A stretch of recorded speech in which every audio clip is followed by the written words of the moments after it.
I have memories of the program when I was little. We lived in Miami, and we used to always love to listen to the astronauts on the radio.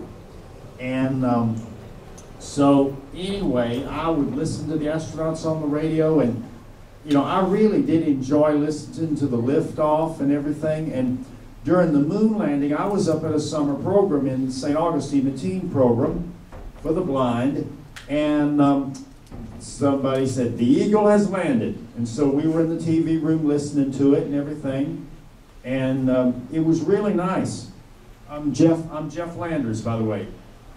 One of the best ones was a friend of mine who, when she graduated from high school, got a job down at Patrick Air Force Base, and she worked out of that building that had the rocket garden on A1A. She left work one day, and there was a tourist standing out there with a camera around his neck, 3 kids and his wife. He says, "Miss, I got a question." She said, "Yes, sir." He says, "What time are they going to launch these missiles?" Hi, my name is Liz. My maiden name is Cluin, and I've been here since '66. I grew up on Samar Road, and I remember having cousins down in the very early '70s. I was maybe 6 or so, and we were playing in the backyard, and they saw this bright light go up, and they're like, "What's that? What's that?" I was like, "It's just a rocket. Keep playing. They happen all the time." I have more respect for it now. My name is Ty Billings, and I came here as an infant in '62 from Kansas. My dad had trained to be an oil geologist, but those jobs were a dime a dozen, so he went back to school to become a different type of engineer.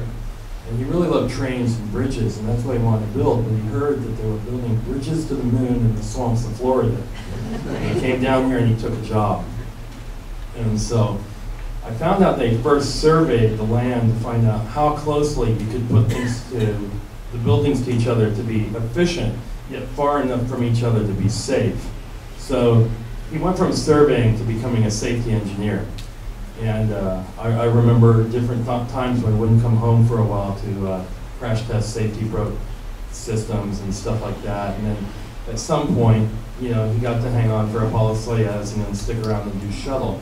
But what I thought was amazing when I was in college in the 80s was that because we weren't doing much planetary exploration, we started to realize how much the rockets were focusing back on the Earth and how much we learned about the Earth because of satellites and everything. And I mean, we take weather prediction for granted and all that now, but that's when I was really proud of what was going on, was during that kind of lag time. I mean, I love planetary exploration and stuff, but it's just really amazing what it's brought to us that we take for granted.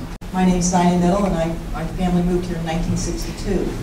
And when I was a little girl, I remember when a rocket was going to go off, we'd hear the helicopters come down the beach, and then we'd all run outside, and we could see the rockets going off. And when we went to Canaveral Elementary, the whole school would go to the beach, and everybody would watch the rockets go off. They were spectacular. Our windows would all rattle, their sliding glass doors would rattle. It was unbelievable, the sound that the rockets would make. And but the most spectacular, I thought, were the shuttles. I really missed the shuttles. My father was the director of Florida Technical College up in Cape Canaveral, and they used to teach key punch. When we were kids, we'd go in there and type our names and watch the key punch, the cards go. Reporter for the high school for the Surfside Slam, which is the local weekly paper. Doug Deverer was the editor. Now, I was able to get a press pass for one of those later Apollo things, and I could stand in the press gallery when it went off. It's pretty impressive. I'm Kay Johnson. We moved here in '58. My father was with the Atlas, and I remember it seemed like almost every launch had to be blown up. It was off target. We would walk the beach and find the missile parts. We knew we had to turn them in.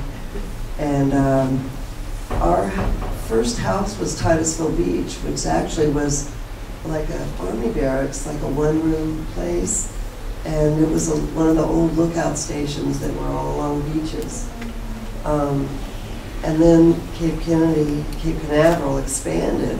So we had to move away and came to Cocoa Beach. So where we actually lived is down near a launch pad.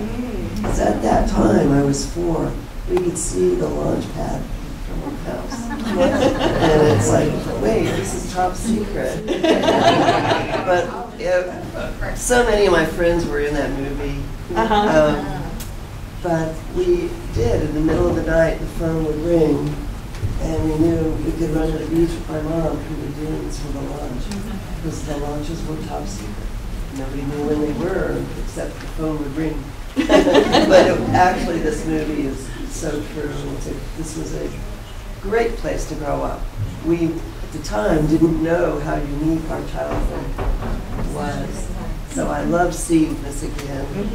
We did a lot of those things that you just talked about, where we would get in the boat and we would go, not so much with a canoe, but we've gone in our boat when I was younger, obviously, out to where the VAB is. And we'd go out shrimping, because it was great shrimping up there. In fact, you could actually get north of the power line and you could go out there and go do things. And that was fun. And having people in the house, having astronauts in the house in my family was what I thought everybody else did. So when you have people who say, this is our normal, yeah, this was our normal. Now, for those of us who went to Merritt Island High and not Cocoa Beach, we weren't so much the surfing, we were actually focused on the oyster. Yeah, that's our story.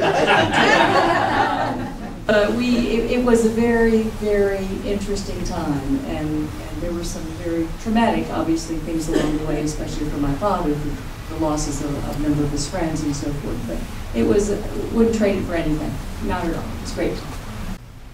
When I was graduating from Melbourne High School, B. Frank Brown was the principal at that point, and he decided that all of his kids, most of whom had parents working at the Cape, needed to see Alan Shepard's flight take off.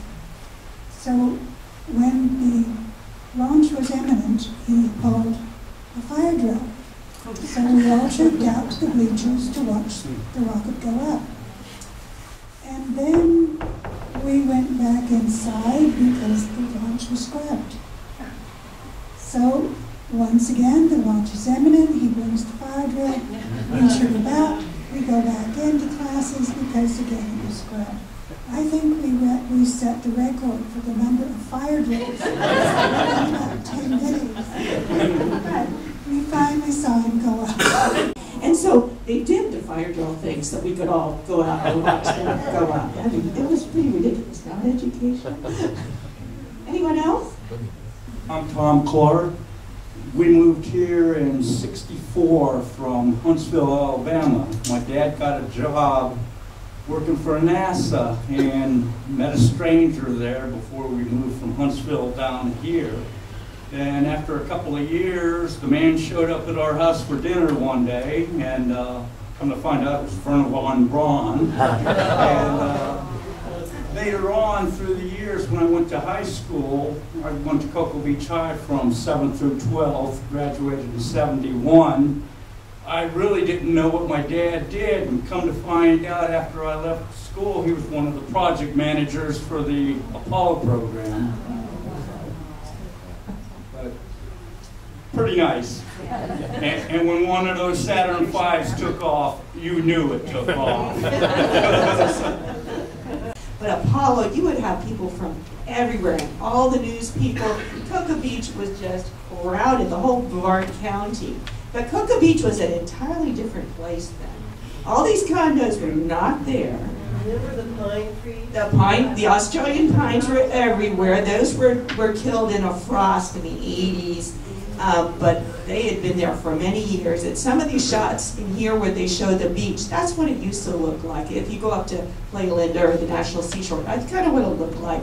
And the bonfires. And the bonfires, yeah, and we'd have hot dog roasts behind the Cape Royal building and all of that. It was a completely different place. And the nightclubs and the motels. I just want to ask you a question. Remember the house that was by the Satellite Hotel there on the beach? The old one. It was like a Spanish two-story I remember house. it. And we thought it was haunted. Yeah. Gosh, I must have been 6 or 7 running around. Discovered it. Well, they used, yeah, I think that was the one that was over there somewhere. What was that home? Somebody might, I don't know, somebody must have built it maybe the 20s or the 30s. Does anybody recall a Starlight Hotel? Did anybody have a family that might have been taught by my dad, Mr. Everett Love Parker, E.L. Parker? He did the Orlando Sentinel all over Cocoa Beach, so he knew a lot of people. But before that, he was a naval lieutenant and came here. My mother worked out at the Cape, but she was RCA. Well, when we first came in 1964, we came on a trip through Florida when we lived in Georgia, and so we had to see a Gemini launch. So we stayed at the Ballray Resort, which is right over where those condos are now behind Barrier Jacks. And I remember my brother walked up the beach and he said, "There's this house and it has Spanish tiles, so it's probably that house up north." It was all broken windows and that. I don't know the story, so if anybody does. I believe that house was on the property where Stonewood is now. Yeah. Yes. Yeah, It's under right the next to tennis when the Starlight Hotel is, where Ramada ended up in Ramada. Noise of the rockets. Even if you didn't know there was going to be a launch, or you would hear it, you could run outside. But they were usually, oftentimes, if you didn't know they were going to go, by the time you heard them, they were pretty high up. My sister had little Pekingese that would hear them immediately as soon as they ignited at the Cape, and she would start crying. So long before we would hear the rocket, we'd run outside because the dog was crying. And she used to have astronaut parties, and I would go to them. I was 16. And everybody would be standing in the bathtubs. There were so many people in her apartment. Everybody went to the Mousetrap back in those days. It was the place to go for that generation. Also, Lee Caron's Carnival Club down there with Pinky the Elephant out front. And the Vanguard, yeah. And the Coco Motel you saw in the shot of going down the strip of A1A. I remember it had a dragon that breathed fire on the front of the Coco Motel. Yeah, the Samoa Lounge, lots of nightclubs. My name is Paul. We came down here in 1960 for the Mercury program. The night we came in, well, it was July of 1960, the river was ripe. We came across the causeway, and my wife said, "What in the hell did you get us into?" But we came down to teach NASA how to launch spaceships. We never left. I think there must have been slow memories. And that's the guys in here, I hope. But we started out, there were 2 traffic lights between Satellite Beach and getting the work out of the Cape. I was out there 39 years. When I retired in '99, there were 26 traffic lights. Every politician that got elected in Cocoa Beach put up another traffic light. 30 years ago, in '85, she made this film.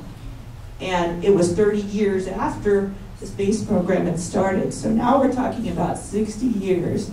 And a lot of the original engineers and people that came for that program are no longer with us. That you record or write your memories of the time. I know when my dad was in his later year or two, we had a little digital recorder that we gave him. It was mostly World War II stories we got, because those were pretty impressive. But if Accepted rockets for granted.